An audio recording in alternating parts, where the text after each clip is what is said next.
Hello everyone, this is Venu. So I'm a freelance technical trainer. In this session, I'm going to teach about code beta questions and solutions. I want to explain about the second one, that is consecutive prime sum. So consecutive prime sum. So actually, what is mean by consecutive prime sum? Generally, we have prime numbers like I'm taking a 2, 3, 5, 7, 11, some 13 or 17 will be there. See, if you take any two numbers, 2 and 3, I'm taking 2 and 3, and I have to add this 2 plus 3, then I'm getting 5. Then so if we add any two prime numbers, you will get the sum is again it is also a prime number. Then this type of representation is called con, uh, consecutive prime sum. Here 5 is the said to be it's a consecutive prime sum. 2 and 3 are prime numbers and 5 is the consecutive prime sum. So what is meant by consecutive prime sum here? Prime numbers can be expressed as sum of other consecutive prime numbers. Okay, that is called here consecutive prime sum. So I'm taking 2 and 3. 2 and 3 are prime numbers. Those sum is 5. And I'm taking 2 plus 3 plus 5 plus 7. And 2 plus 3 plus 5 plus 7. Okay, again, so it is equal to 17. Now 17 is prime. So like I'm taking this 2 plus 3 plus 11 plus 13. Then 41 is the prime. See, if I'm trying to write like this here, 2 plus 3 plus 5. Tell me, 2 plus 3 plus 5 means 5 plus 5. Is it equal to 10? But it is 10 is, it is prime? No, the 10 is not a prime number. So after adding any two numbers, you will find out the number must be prime or not. Then only it will become consecutive prime sum. Okay. So to implementing this here, actually what is the question here? Our task is to find out how many prime numbers which satisfying this property. Okay, so if we found any consecutive prime sum in the given input, so list out all or otherwise count it. Okay, so the present in the range present in the range 3 to n, subject to the constraint that the summation should always starts with the number 2. So basically prime numbers are starts from 2 onwards, so that is why we do the addition from 2 onwards. Okay, and what is our expected code? Find out the number of prime numbers that satisfy the consecutive prime sum property. Okay, so tell me what are the inputs here? What are the inputs? Input is contain a number n, and output print the total number of all such prime numbers. Okay, and which are less than or equal to that number here. That means what? So from the input is 20 means what? Below 20, if you found any prime consecutive sum, okay, then increment the counter like that. Count all how many number, how many consecutive prime numbers which are present in below the range of 20 here. So below 20, see, I'm found 5, I'm found 17. So how many consecutive primes are within inside the 20 number 1 to 2 to 20? So there are 2. So that is why output will be 2. Like if I'm giving 15, you will get 1 only. Like if I'm giving 43, like you will get 3. And we will see that also. Okay. So we will see for doing for implementing this code. Hmm, So let us see first what I'm doing here. So I'm taking another file, main section, writing return 0. Okay. So first of all, what I'm doing here, first of all, so first my input is what? Here input is some n. So that is why I'm taking input n. Now I have to read that input, scan of percentage d ampersand n. Okay. Now I'm reading. Oh. Now after reading this, what I'm doing here. So I want to, okay, print all the prime numbers from the given range. So for that reason,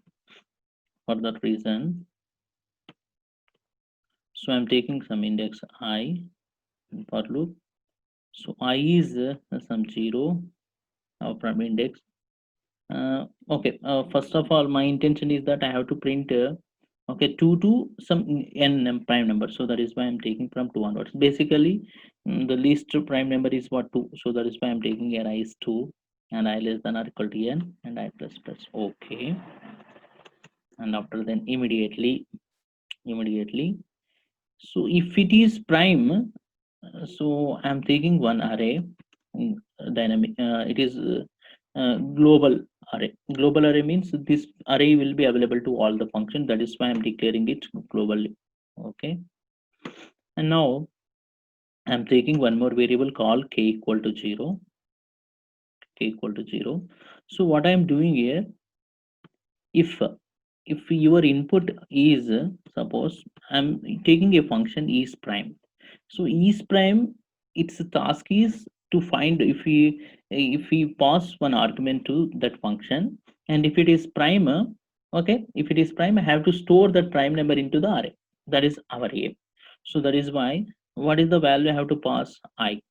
Okay, if this is prime means what, have to store, okay, this I in the place of k, in the place of a index k. So now like this, okay, like this I can store all the all prime numbers, whatever all the prime numbers here, whatever available within the range here, I have to store all the prime numbers into the array. Okay, so now where I write the function definition, here I'm writing the function definition. Okay, here I'm writing the function definition is prime. So I'm taking a number n. I'm passing only argument, so that is why I'm taking here. What I'm doing, same index I am taking here. Now I is local variable. I need one variable called flag initialized with 1. So here the thing is that if number is prime, I have to return 1. If number is not prime, I'm return 0. So that is why here also I'm taking for loop I is 2 and I less than or equal to n by 2. Already you know the logic how to find the prime number or not. Okay, the same logic I use here. And now if n percentage of I is it equal to 0, then what I'm doing here, I have to make changes, some flag equal to 1, I'm writing break. See, if my intention is that if is there any factor other than 1 and itself, then the number is not prime. Okay, if a number is having only two factors, 1 and itself, then it is prime. So that is why after completion of this here, if a flag equal to 0 means what, it is not prime. So that is why if a flag is it equal to 1, I am returning that one. Otherwise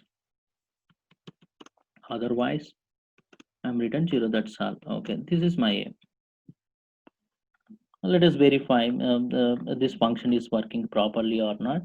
We will verify.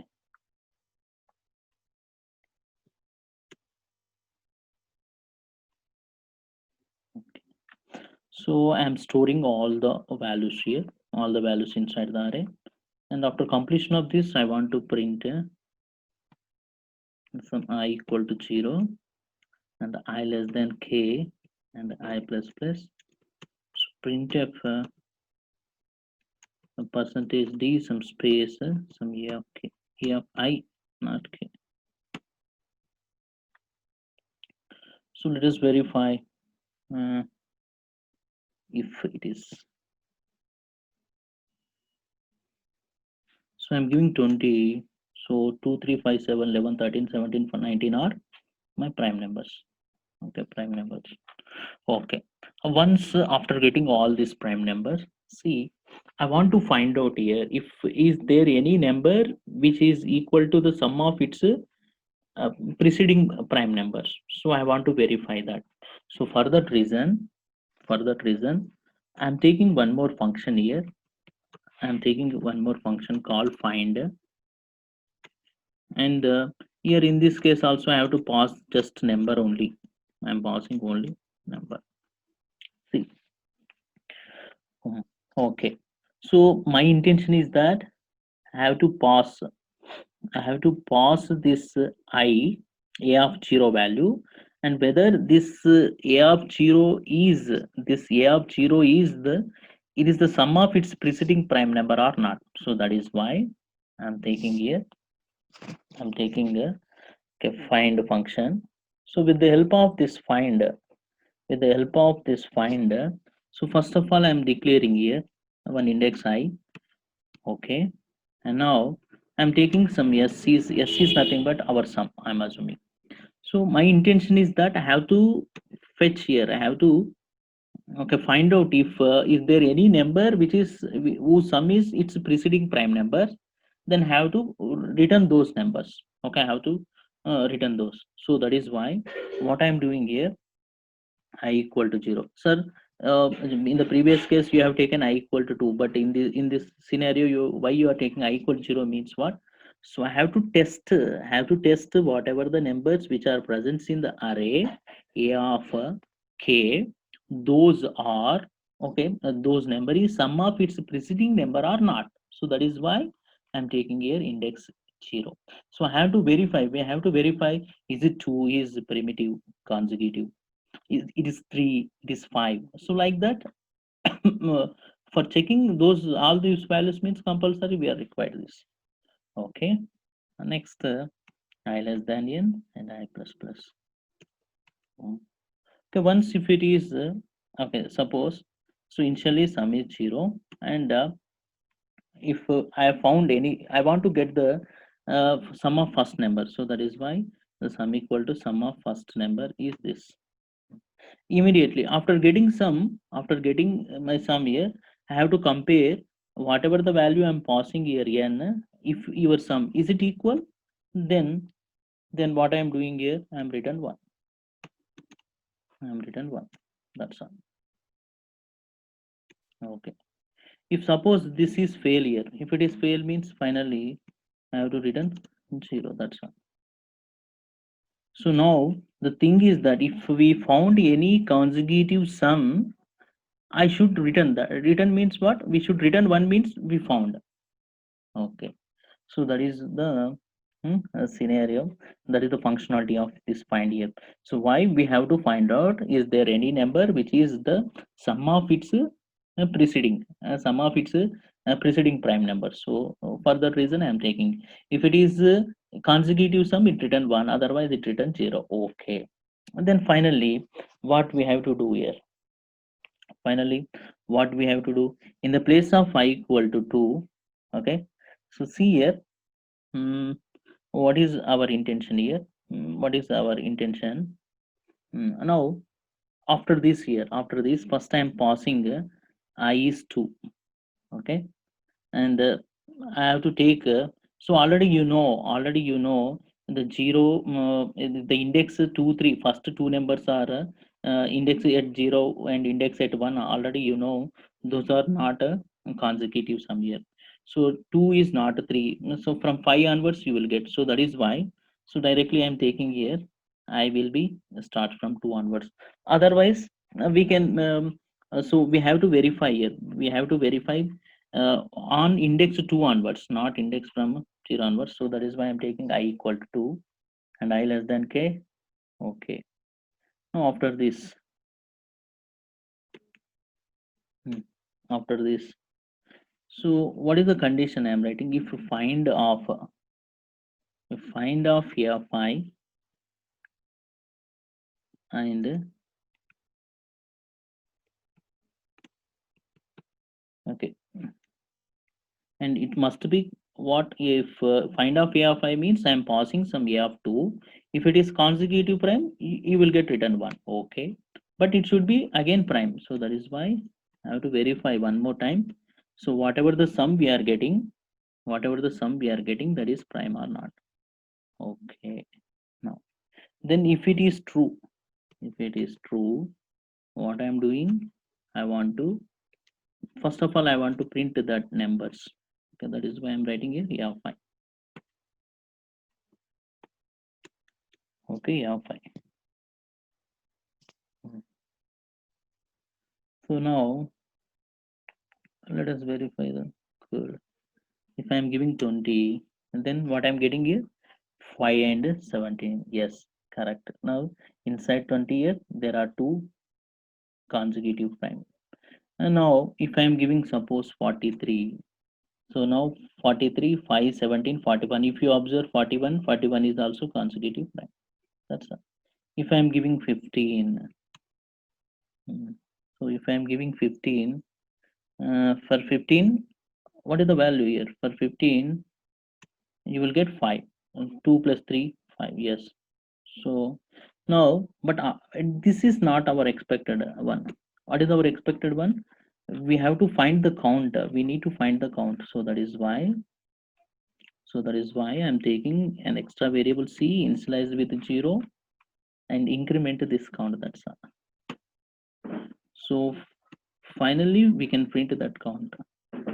Print a percentage d. This is our expected answer. See now, verify the all test cases. If I'm giving 20, now how many numbers? Output is what? 2. Yes, correct. If I'm giving 15, 1, correct. What is the expected output here? 15, 1. In the previous scenario, I display all the prime numbers, but what is our expected output? We need count. If I'm giving 43, then count will be 3. Count will be 3 here. Okay, so finally, this is the code, the consecutive prime sum. Of course, if in the place of 2, if I'm changing 0, what happened?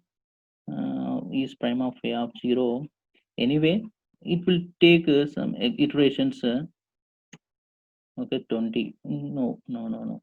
So anyway, it should be 2 only. Okay, it should be 2 only. So if I'm taking 0 means what? The first time, the first time you will get 2 is also you will get it. Like 0 plus 2, 2, and 2 is equal to. So that is the reason. If you pass 0 means it will fail here. Why? Because first time 0 is add with 2. 0 plus 2, you will get what? 0 plus 2, 2. So that is why one extra count will come. So that is why I have to take it from 2 onwards. This is the perfect. Now see, I'm giving 20, 2 is the correct. Okay, so this is the consecutive prime sum. If, of course, 41 is also one of the consecutive prime. Because of that, if I'm giving the range 43, then 43 and 41, then I will get a count 3. See, if I'm giving here, if I'm giving input 41, then up to less than or equal to that number. We need to find out here. So, we need to find out here below 20 and less than or equal to. Okay, we need to find out. So by this way, you will get the expected output. If I'm giving 43, 3 will come. 22 and 15, 1 will come. Okay. So thank you everyone. And